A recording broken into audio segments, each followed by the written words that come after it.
A new lawsuit has been filed against the Denver Police Department. One of 6 bystanders hurt when officers started shooting at a suspect on a crowded street in Lodo last summer is now suing.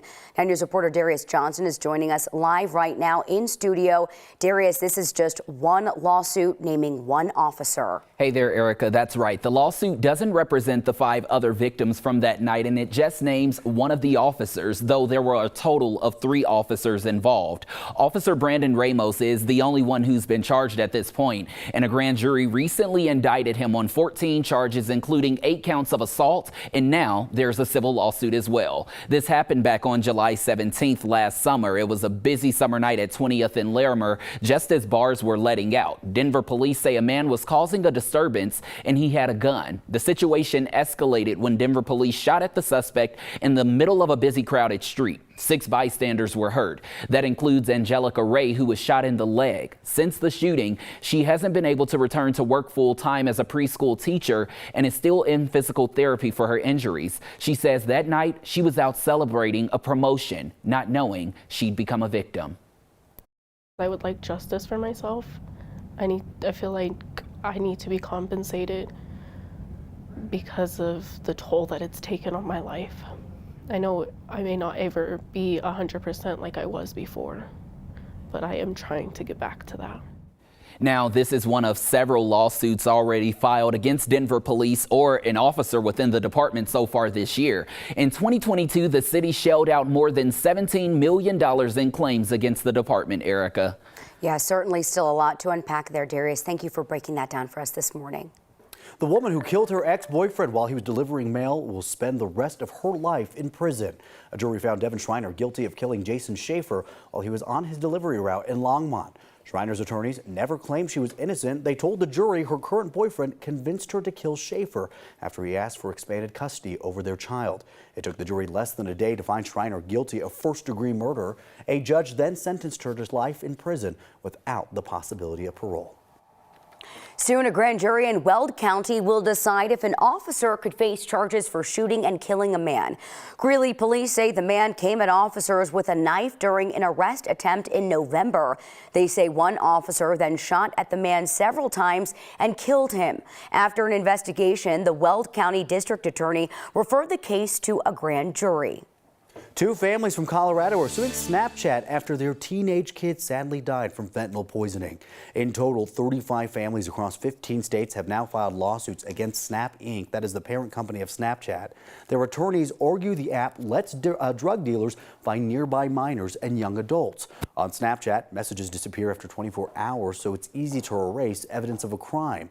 The families suing the app say their kids died after taking fentanyl-laced pills or edibles that they bought from drug dealers through Snapchat. Patty Lujan is part of this lawsuit. Her 18-year-old daughter, Lauren, sadly died in 2020 after taking a fentanyl-laced pill.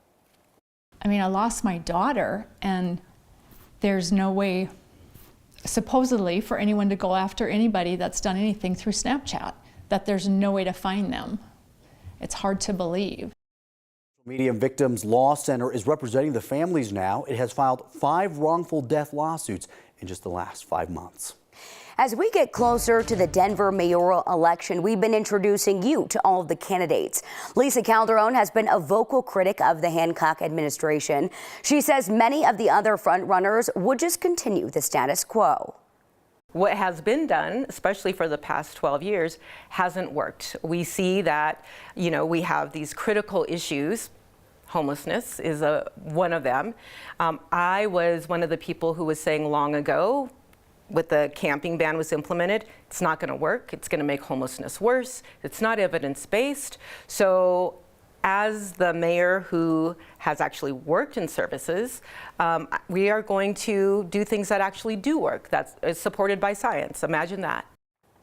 Calderon is calling for an end to homeless sweeps. Instead, she wants crisis response workers who will help connect people with case managers to get them into housing. Calderon also wants to expand housing options by converting some commercial buildings. You can see our full conversation with Calderon and the other Denver mayoral candidates on our website, 9news.com, and on the Next YouTube channel. Calderon is one of 11 candidates who will take part in our second debate next Tuesday, March 14th.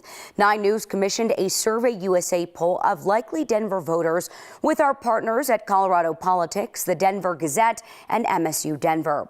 They are the 11 candidates polling within the margin of error of second place, and they have at least 2% support. Most voters are still undecided. This weekend, Colorado's Republican leaders will pick a new party chair, and a new candidate just entered the race. Kevin McCarney was previously the head of the Mesa County GOP. Like all 6 of the other candidates to lead the state GOP, McCarney has suggested the 2020 election was rigged. In 2021, McCarney called the election stolen and accused Democratic Secretary of State Jenna Griswold of covering up election fraud. Since then, though, he's changed his tone. McCarney now tells our partners at Colorado Politics there's no question Joe Biden won in 2020, and he says Republicans need to talk less about election fraud. He's also falsely claimed that Biden was sending teams door to door to forcibly inject Americans with the COVID vaccine. The election is scheduled to happen on Saturday. Right now, students' math scores across the state are dropping. Democratic Governor Jared Polis is hoping some new legislation will change this.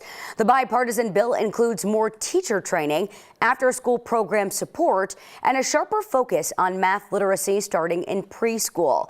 It also proposes more intervention for students falling behind at the 9th grade level. Math is such a fundamental skill for success in the workforce, for higher education, more than ever before. This is a substantial, really powerful statement by the legislature, Republicans and Democrats, that math matters and that we need to do better. If it passes, it would invest $28 million into test scores over the next 2 years. This month, families who signed up for Colorado's first year of universal preschool will find out when their children will be enrolled and where. More than 31,000 families have signed up for the start of the state-funded pre-K program. Right now, the state is using an algorithm to match kids to preschools. Families got to list their top 5 choices, and the state is trying to keep kids currently in preschool and kids with siblings in preschool at the same location. The first round of assignments will be emailed out on March 30th. And in weather, let's take a look at your stats for the day. Going for a high of 38 degrees today. That's only 3 better than we were yesterday. Normal high is 52, normal low 24. The record 74 from 1989, and the record low 2 below from 1969.